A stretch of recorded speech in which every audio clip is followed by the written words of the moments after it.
projeto pioneiro na indústria de fertilizantes substitui a matriz energética à base de gás natural por biomassa produzida a partir de cascas e cavacos de eucalipto remanescentes da indústria de papel e celulose.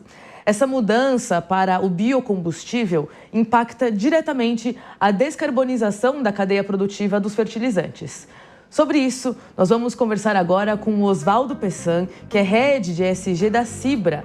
Bem-vindo ao Hora H do Agro, Oswaldo, obrigada pela sua disponibilidade. E eu vou começar então te perguntando o início, né? Como que funciona uma fábrica de fertilizante? Só para a gente partir desse entendimento para entender logo em seguida essa importância de mudar a matriz energética, né? Então, tem muita gente que acompanha aqui o agro, mas não necessariamente vai saber com profundidade como que funciona essa indústria, essa fábrica. Então, explica um pouquinho pra gente e aí a gente fala dessa questão da transição da energia. Perfeito, Mariana. Olá, obrigado pelo convite, prazer estar aqui com vocês. Sou Oswaldo, eu sou Head de ESG da Cibra, Indústria de Fertilizantes, e para a gente dar um panorama básico, né? Então, a Cibra, em especial, tem dois segmentos, vamos chamar assim. Um que são as misturadoras de fertilizantes, que basicamente recebem as matérias-primas prontas, misturam de acordo com as formulações necessárias e desejadas pelos produtores e distribui. A outra modalidade, sim, aí é a fabricação de fertilizantes, que também recebem a matéria-prima. Nesse caso nosso, a gente recebe a rocha fosfática, tem todo um processamento físico e químico, né, uma transformação química, e transforma essa matéria-prima, que inicialmente é uma rocha, em um produto granulado com nutriente solúvel para ser utilizado nas plantações. Então, especificamente da nossa fábrica de Camaçari, uma fábrica de super simples, ela recebe essa matéria-prima, tem um processo de transformação onde tem a reação com ácido e água, transforma essa matéria-prima, ou seja, deixa ela mais solúvel e deixa numa forma granulada para que possa facilitar essa aplicação no campo nas culturas, nas diversas culturas. Interessante. Então, todo esse processo, pelo que você está contando, a princípio era feito com gás natural, a base de gás natural, né? Toda essa fabricação em si. E aí vocês passam, então, na Cibra, a olhar para esse cavaco remanescente do eucalipto, olhar para a biomassa. Queria entender um pouquinho, então, esse histórico, como que vocês tomaram essa decisão, quando que foi e, sobretudo, entender. Vocês estão produzindo a biomassa a partir da compra do cavaco do eucalipto de terceiros? Ou vocês já compram a biomassa ali e tem, né, essa transferência ali dentro da indústria? Esse é um projeto, Mariana, que ele envolve várias vertentes, né? Mas que eu vou tentar explicar aqui de uma maneira mais simples.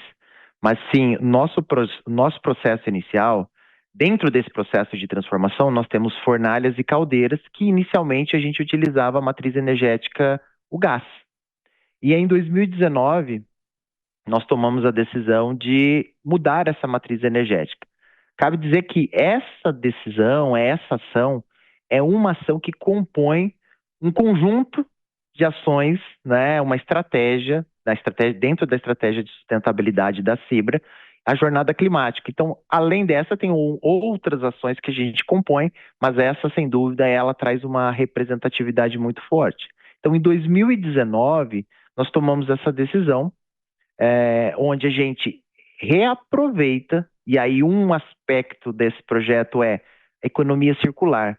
Nós não produzimos a biomassa, nós recebemos essa biomassa de um parceiro da indústria de celulose, onde é um resíduo, né? É um resíduo dessa indústria de celulose e passa a ser um insumo para a nossa produção, para a nossa produção de calor, produção de vapor dentro da nossa unidade. Então, aí, promovendo a economia circular. Então, a gente recebe essa matriz, essa biomassa, e utiliza ela nas fornalhas e na caldeira. Além disso, ela promove a, a parte da geração de empregos da própria região, porque isso gera emprego para essa etapa do processo. Ela gera também uma movimentação no transporte dessa biomassa. Então, há um incentivo da economia local também dentro desse aspecto. Além, sem dúvida, do aspecto ambiental, né, que a gente troca essa matriz, né, de origem a matriz gás para biomassa, onde a gente promove essa redução de até 80%, 80% nas emissões de CO2. Eu ia dizer matriz fóssil, né? A gente troca a matriz fóssil por uma matriz renovável. Então, nesses últimos 5 anos, para ter ideia, uma redução de quase 80% nas emissões, o que dá em números equivalentes algo em torno de 60 mil toneladas de carbono equivalente deixado de gerar, né, na atmosfera. E aí, só para a gente, então, situar melhor o pessoal, né? A gente está falando de que região do país? Porque isso que você também traz então, da compra dessa biomassa, para tomar essa decisão, com certeza vocês colocaram na conta ali a questão logística, né? Porque a logística precisa facilitar, precisa ter um custo atrativo para fazer esse tipo de transferência de matriz energética, né? Qual que é a atuação de vocês hoje no Brasil, utilizando a biomassa? E quais adaptações foram necessárias para essa alteração? Porque eu imagino que vocês tiveram que estudar muito se todo o funcionamento ali, que era a base de gás natural, pode ser continuado com biomassa, se teve alteração enfim, de trabalho mesmo, de processos de trabalho, de ajuste, inclusive, de funcionários. Onde, então, de região e essas adaptações necessárias? Perfeito. A fibra como um todo, ela está no Brasil, praticamente no Brasil todo. Nós estamos em 7 estados. Mas especificamente da biomassa, nós falamos da nossa fábrica de Camaçari, na Bahia. Sem dúvida, o desafio logístico, ele pesa muito nessa decisão. E nós estamos posicionados estrategicamente no polo industrial de Camaçari. E esta indústria de celulose, ela está a 100, 200 metros da gente. É nosso vizinho. Então, isso também nos facilitou toda essa movimentação logística, né, entre a biomassa da sua origem até o nosso uso na nossa fábrica. Nós investimos, Mariana, $1,5 milhão em 2019 em adaptações. A gente precisou adaptar caldeira, fornalha, fazer um processo também de armazenamento, picador. Tem uma estrutura básica para esse projeto, né, para esse módulo do processo funcionar.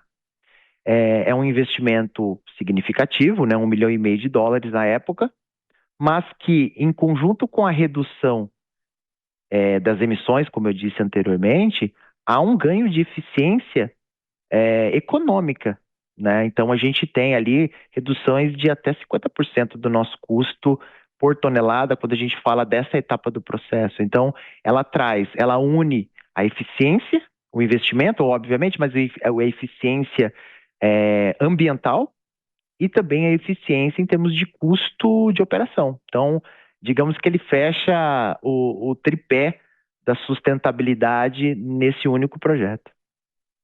Interessante. Vocês pensam em expandir essa atuação? Você falou muito dessa proximidade ali em Camaçari, então, de fato, né, sendo vizinho, facilita muito mais, mas a gente sabe que a própria indústria de eucalipto em geral, né, que parte do eucalipto, também está se expandindo no Brasil, muito até por conta da integração lavoura-pecuária-floresta, né? Então, tem outros lugares do Brasil que a Cibra atua, que vocês estão mapeando a proximidade com a indústria de eucalipto para fomentar mais essa biomassa. Queria entender um pouco quais que são os planos de vocês, porque é isso, é algo que como você disse, vocês têm trazido desde 2019, entendo que vem se consolidando muito nessa transição, é um exemplo prático de transicionar, né? Fazer um pouco por dia, fazer essas adaptações aí. O que vocês estão pensando, pelo menos falando ali de 2030, porque muitas agendas ESG, de sustentabilidade e descarbonização, olham para 2030, né? O que está nesse horizonte da Cibra? Perfeito. Falando da Cibra, a gente realmente tem esse horizonte 2030, 2050. A gente tem um conjunto de ações voltadas para esse aspecto de emissões e transição energética. Olhando especificamente para a biomassa, a única unidade que nós temos a possibilidade e necessidade de geração de calor, de vapor, é a nossa fábrica de Camaçari.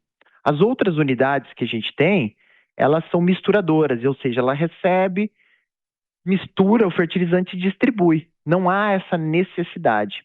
Então, a priori, o uso ele está localizado e centralizado nessa nossa fábrica de Camaçari. Não há perspectiva da gente usar e nem necessidade da gente usar em outras plantas. Para ter ideia, mais de 90% da energia de toda a Cibra é representada por Camaçari. Camaçari representa mais que 90% de toda a Cibra, quando eu olho mais das 11 fábricas que a gente tem.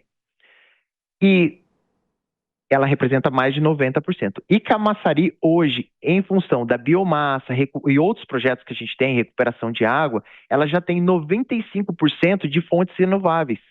Então, esse ajuste que nós vamos fazer será por outros projetos, seja ele por energia fotovoltaica, frota de veículos com biocombustíveis ou com combustíveis alternativos, como a gente tem também. Então, hoje a gente, em termos de uso da biomassa, está focado e localizado em Camaçari. E agora queria te perguntar, te pedir uma análise um pouco mais ampla sobre o segmento, sobre a indústria de fertilizantes em si. Você acredita que a adesão da biomassa seja uma crescente na indústria como um todo? O que você tem feito de benchmarking, conversado com os concorrentes? Queria entender um pouco se é um movimento, se outras indústrias que compõem aí o segmento de fertilizante também têm ido para esse lado, porque acho que é aquilo que a gente fala do ganha-ganha, né? O setor inteiro ganharia se deixasse de utilizar gás natural e passasse para a biomassa. Tem outros benefícios, óbvio, para o próprio segmento do eucalipto, né? Essa interação que o agronegócio permite entre tantas cadeias. Você acha que é uma crescente e uma crescente numa velocidade interessante ou ainda está caminhando, ainda tem passos lentos para esse futuro de transição energética aí na matriz?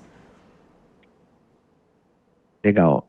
Eu vejo que essa é uma tendência geral, global.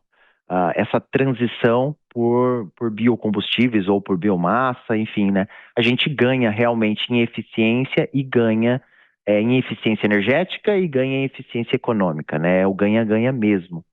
Mas eu vejo que a gente tem um desafio ainda de linhas de investimento. Acho que isso talvez passa por até em momentos de COP, né? Nós COP que teve esse ano no Brasil, nós temos esse desafio do investimento, das linhas de crédito, esse olhar para a transição energética e também para a agenda de adaptação. Então, eu vejo que sim, é uma transição para dentro de casa, mas que ainda requer aí um incentivo relacionado às linhas de investimento.